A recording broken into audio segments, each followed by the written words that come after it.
On today's episode of What's Going On with Shipping, it looks like that tanker supercycle may be a year off. I'm your host, Sal Mercogliano. Welcome to today's episode. So we examine different sectors across the global shipping market here on What's Going On with Shipping. And one of the areas we've been watching really strongly has been tankers. Both dirty tankers, these are the ones that carry crude oil, not what's on the sailors' minds.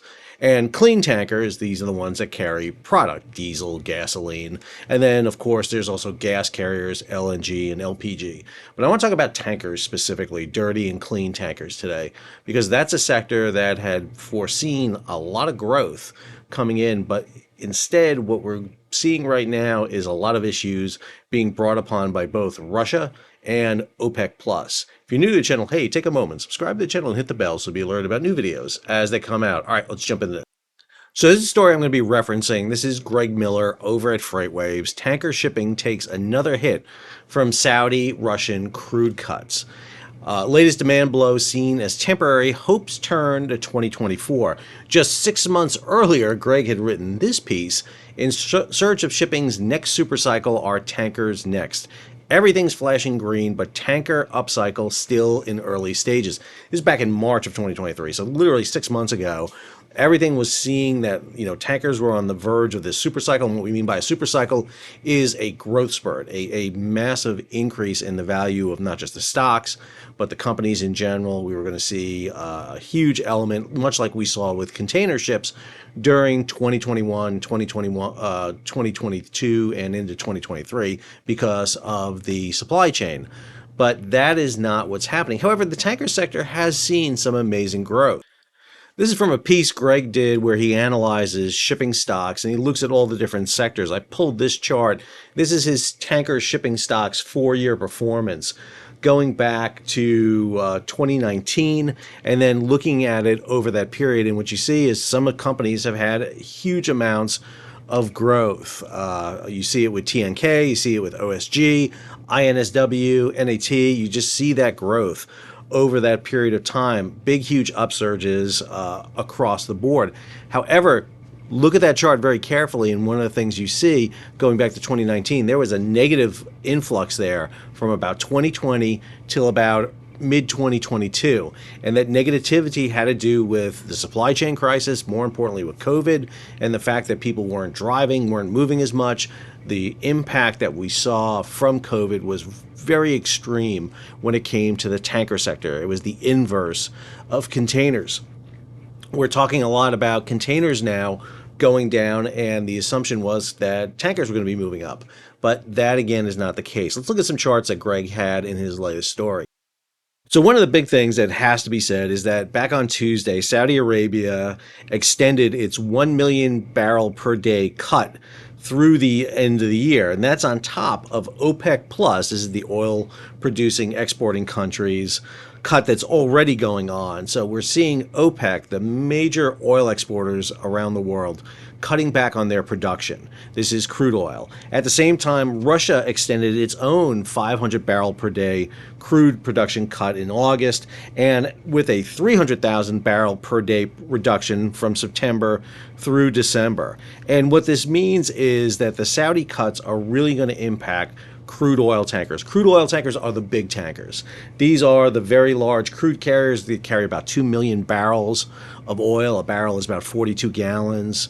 At the same time, the Russian cut impacts the smaller crude carriers. These are what's called Suezmax vessels. These are the largest ships that can go through the Suez Canal, about 1 million barrels, and then Aframaxes, about 750,000 barrels. The reason that the Russian impacts the smaller ones is because coming out of the Baltic, coming out of the Black Sea, you can't be bringing those large, very large crude carriers. VLCCs work coming out of the Persian Gulf and offshore oil platforms. Doesn't really work in shallow coastal areas. This chart here from Kepler shows you how Russia has exported 3.12 million barrels per day of seaborne crude in August of 2023. That's down 18% from their recent high back in May. At the same time, Russian seaborne product exports, that's the red line, is down, is averaging about 1.58 million barrels per day. That's down 22%. So the blue line is crude oil and the red line is product, largely diesel oil. Now you should be sitting there saying, wait a minute, Sal, I thought there was some sort of price cap on Russian oil. There is. There's a price cap on Russian oil that went back to December of 2022. The price cap was set at $60 per barrel. But what you see happens here is that the Ural price cap has been breached. It was breached this summer, where all of a sudden Ural went over that. Matter of fact, one of the things we've seen is Ural trading much higher. Earlier this week, it was trading at $77 per barrel. The result of this is that Russia has, for the most part, fulfilled its pledge to cut its exports. It's cutting back its exports on Ural oil, and that is inflating the cost of the Ural oil. Now, this means that what the EU and the G7 did through their price cut, or price cap, excuse me, was try to get shipping companies to not haul Russian oil. They wanted, the best of both worlds. They didn't want to cut Russian oil off from the outside world because that would cause a huge oil problem around the world. So they needed Russian oil being exported. But at the same time, they wanted to hurt Russian oil and the profits they were making, so they instituted this price cap. And the mechanism they did this was through leverage against shipping companies and particularly insurance companies. Basically, if you bought Ural oil over $60 a barrel, the main P&I clubs, these are the ones that insure the cargo, should not have issued insurance. You would not issue insurance for those companies, and therefore companies wouldn't haul them. This gave rise to the dark fleet. These are a group of ships that are carrying Russian oil, not illegally, but they're getting insurance from other places than the main P&I clubs. These are shipping companies that are not under the usual banner of the Greeks and the Japanese and other companies in other countries. They are, in the UAE and other places.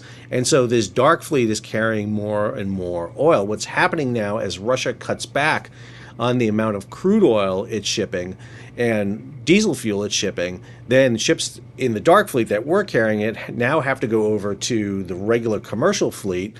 That's depressing the cost of the vessels because charter rates are going down because there's less oil to export. And now you have OPEC cutting oil exports even more. It's creating pandemonium in the oil shipment market.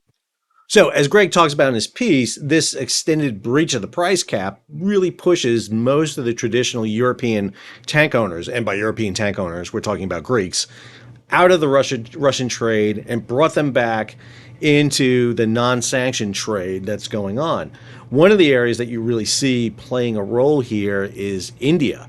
India, who has been one of the two main customers for Russian oil, it's India and China, has begun really to curb its import of Russian oil. If you look at the chart here, you can see Indian seaborne imports. Most of the imports come from outside of Russia. Then you have imports from Russia here, the dark blue, and the percentage of imports from Russia, which is climbing, it hits almost 50% in the spring and early summer of 2023, but now it's declining.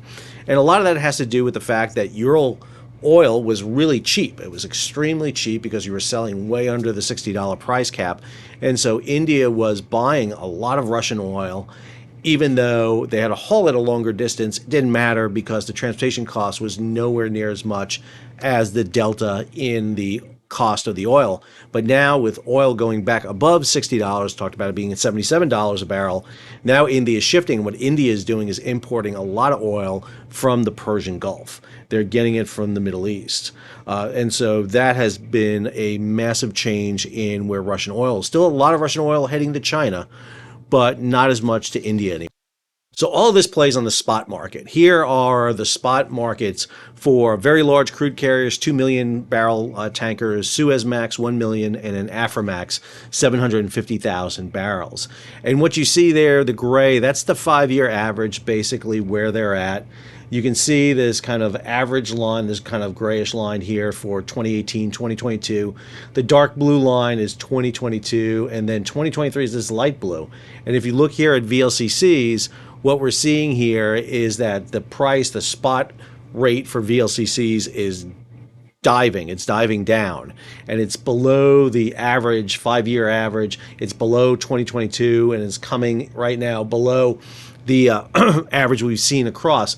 Same thing for Suezmax, same thing for Aframax. So all the crude tankers, their spot rates are decreasing because there's less oil out there basically to haul. So you have too much capacity, not enough oil. Therefore, you see those rates begin to drop.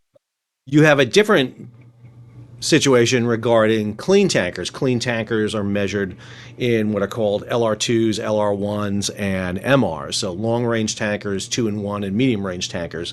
And again, there's a size difference across these. What you see in this case is that the freight rates are moving in a different direction. And across the three main areas, what you're seeing is they're basically in line with the 5-year average, almost smack dab with it. MRs are a little bit on the high side right now, but we expect to see them kind of jump up here a bit more. And that's because clean product tankers, diesel, gasoline, are in big demand right now, and we're seeing the need for energy consumption being up. And so the movement of diesel and gasoline around is generating higher rates. But the oil production, the crude oil, is what we're seeing going down because of the cuts coming out of OPEC Plus and out of Russia. And so where you have a finite amount of oil being moved, gasoline and diesel are at a premium. And so that's going to see those spikes in those rates. So a very mixed message coming across on tankers right now. The dirty sector is on that downward turn. Expect to see 2024 to be a different year for crude tankers. Clean tankers, on the other hand, are witnessing themselves toward the high side right now, so more toward where they were, not quite at 2022 levels, but on the higher side of the kind of the 5-year average. I hope you enjoyed today's video. If you did, first off, go over to Freightwaves and follow Greg Miller. Greg Miller is a great follow on Freightwaves. You can follow him on Twitter, X, whatever the heck you want to call it. Always recommend him. I find his pieces great. Always has great imagery, great data, just a fun follow is Greg Miller. So be sure to go follow him, and be sure to follow us here on What's Going On with Shipping.